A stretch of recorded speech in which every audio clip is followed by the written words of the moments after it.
A sock puppet is an online identity used for purposes of deception. The term, a reference to the manipulation of a simple hand puppet made from a sock, originally referred to a false identity assumed by a member of an internet community who spoke to, or about, themselves while pretending to be another person. The term now includes other misleading uses of online identities, such as those created to praise, defend or support a person or organization, to manipulate public opinion, or to circumvent a suspension or ban from a website. A significant difference between the use of a pseudonym and the creation of a sock puppet is that the sock puppet poses as an independent third party, unaffiliated with the puppeteer. Many online communities attempt to block sock puppets. History. The term sock puppet was used as early as July 9, 1993, but did not become common in Usenet groups until 1996.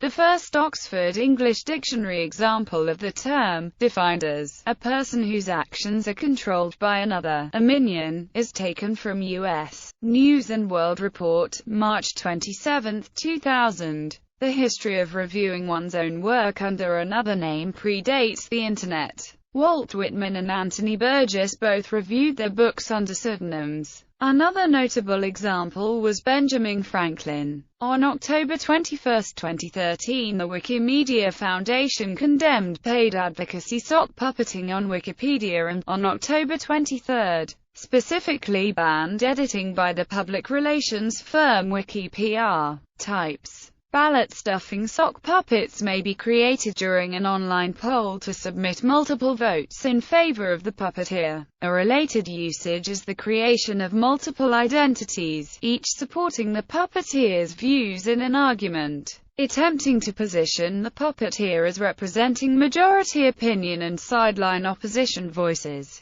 In the abstract theory of social networks and reputation systems, this is known as a Sybil attack. A sock puppet-like use of deceptive fake identities is used in stealth marketing. The stealth marketer creates one or more pseudonymous accounts, each one claiming to be owned by a different enthusiastic supporter of the sponsor's product or book or ideology. Strawman sock puppet. A strawman sock puppet is a false flag pseudonym created to make a particular point of view look foolish or unwholesome in order to generate negative sentiment against it. Strawman sock puppets typically behave in an unintelligent, uninformed, or bigoted manner in advance strawman arguments that their puppeteers can easily refute. The intended effect is to discredit more rational arguments made for the same position. Such sock puppets behave in a similar manner to internet trolls. Meat puppet. The term meat puppet is used as a pejorative description of various online behaviors.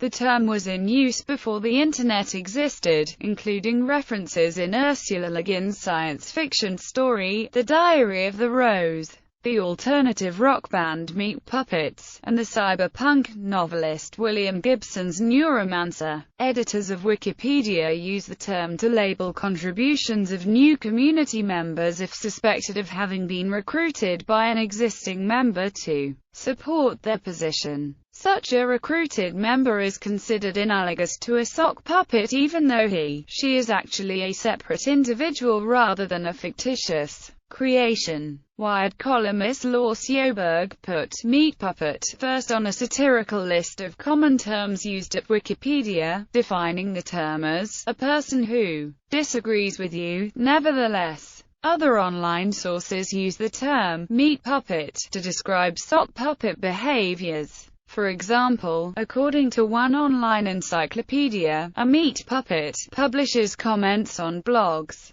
wikis and other public venues about some phenomenon or product in order to generate public interest and buzz. That is, she is engaged in behavior more widely known as astroturfing. A 2006 article in the Chronicle of Higher Education defined a meat puppet as a peculiar inhabitant of the digital world, a fictional character that passes for a real person online. Legal implications of sock puppetry in the United States. In 2008, 49-year-old Missouri resident Lori Drew was prosecuted and found guilty by a federal court jury in connection with the creation of a MySpace account, on which she claimed to be a 16-year-old boy named Josh Evans. Drew's goal had been to create a relationship with Megan Meyer, a 13-year-old girl who had been in conflict with Drew's daughter. After Josh ended the relationship with Megan, Megan committed suicide.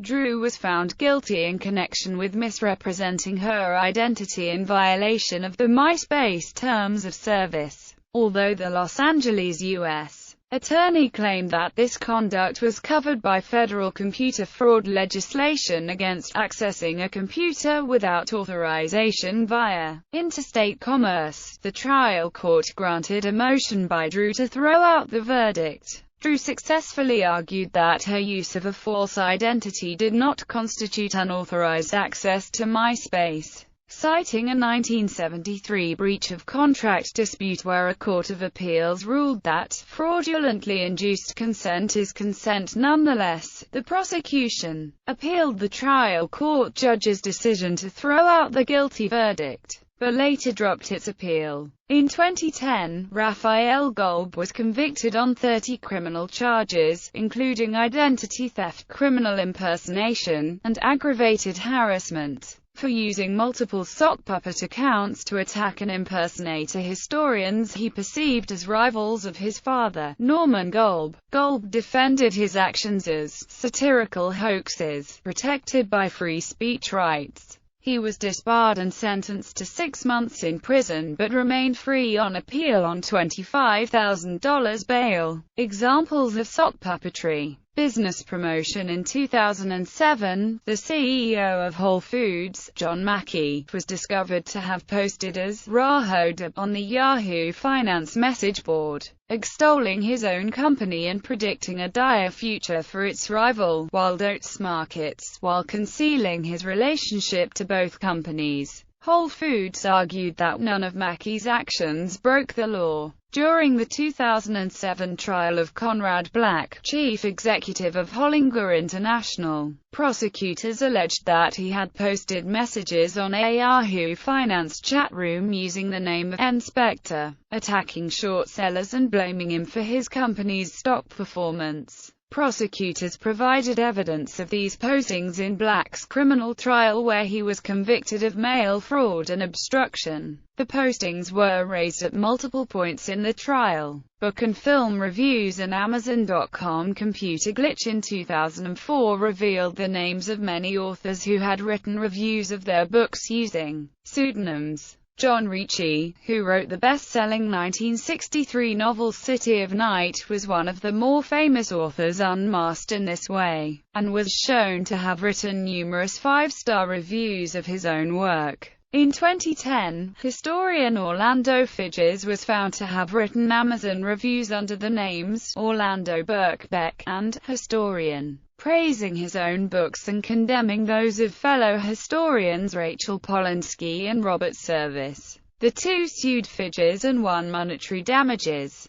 During a panel in 2012, UK fiction writer Stephen Leather admitted using pseudonyms to praise his own books, claiming that everyone does it. He spoke of building a network of characters, some operated by his friends, who discussed his books and had conversations with him directly. David Manning was a fictitious film critic, created by a marketing executive working for Sony Corporation to give consistently good reviews for releases from Sony's subsidiary Columbia Pictures, which could then be quoted in promotional material. Blog commentary. American reporter Michael Hiltzik was temporarily suspended from posting to his blog, The Golden State, on the Los Angeles Times website after he admitted posting there, as well as on other sites, under false names. He used the pseudonyms to attack conservatives such as Hugh Hewitt and L.A. prosecutor Patrick Frey, who eventually exposed him. Hiltzik's blog at the LA Times was the newspaper's first blog. While suspended from blogging, Hiltzik continued to write regularly for the newspaper. Lee Siegel, a writer for the New Republic magazine, was suspended for defending his articles and blog comments under the username of Sprezzatura. In one such comment, Sprezzatura defended Siegel's bad reviews of Jon Stewart. Siegel is brave, brilliant and wittier than Stewart will ever be. Government sock puppetry is an example of state-sponsored internet sock puppetry. In 2011, a Californian company, Intrepid, was awarded a $2.76 million contract under the auspices of U.S. Central Command for Online Persona Management Operations to create fake online personas to influence net conversations and spread U.S. propaganda in Arabic, Persian, Urdu and Pashto, as part of the program called Operation Earnest Voice, which was first developed in Iraq as a weapon of psychological warfare.